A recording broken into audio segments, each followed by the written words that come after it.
Hi, I'm Mr. Giles, and this is a tutorial on using Sumo Paint and how to set the size of Sumo Paint so that it will print on an 8.5 by 11 piece of paper, which is what most standard printers use. Okay, at least here in the United States. I actually don't know what standard printer paper size is in other countries. It might be a different size. But for now, we're going to focus on what we do here in the U.S. and Southern California. And one of the things we do is, let's say we want to print something out using Sumo Paint. It's a great free graphic design tool. I'm not going to go into the tools right now. I just want to talk about how to set this up. So we're going to go to Image Size, and we're going to set the size to the pixels. Now I just did a Google search, and the Google search was how big is 8.5 by 11 in pixels? And it came up with this information, 2550 by 3300.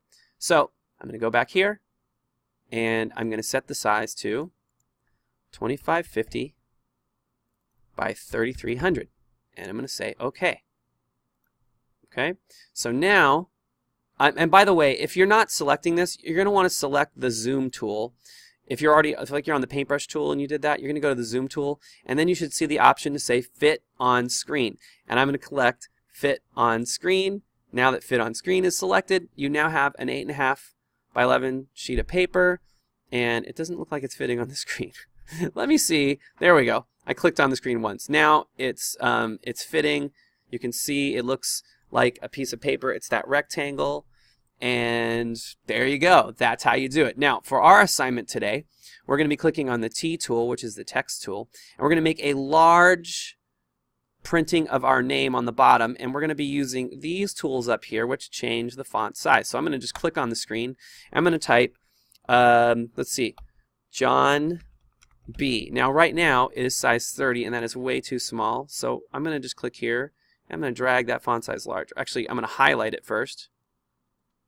Well, maybe I got to start over. Maybe I can drag the box. Oh, there you go. You can just drag the box and make the font bigger. Okay, that's pretty cool. You click on a corner and you drag it out. Now the next thing I want you to do is I'm going to highlight the text by clicking and dragging over the words. And I'm going to change it to a thicker font. Now I know for a fact a good font for this, and it's called Impact. Impact, it didn't change. Let me just try typing again. Let me see if I, oops.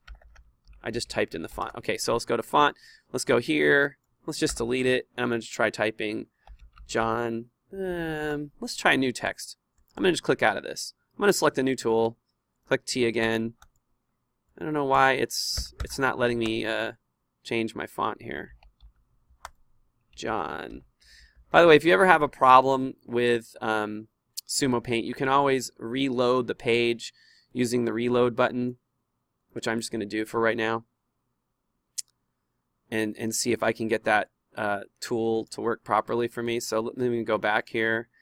I'm not going to reset the size right now because now you guys know how to do the size. So if the size, you have to reset that size to the 2550. But I'm going to click here again. I'm going to select Impact first before I start typing, so that I don't have to change it. So I'm going to go to Impact, and I'm going to write John, and I'm going to go all caps. I'm going to click the caps lock key on John B. Okay, and now I'm going to see if I can change the size.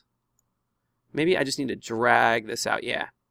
So you can just drag it bigger like this. And I want it to fit the whole bottom of my paper. And I want it to be at the bottom of the paper, not at the top. Because what we're going to do is we're going to print it out. We're going to be folding it into like a tent. And that will be hanging on our computer or sitting by our computer. Okay, so the first thing you're going to do is get your name set up like that. Good luck. And have a great day.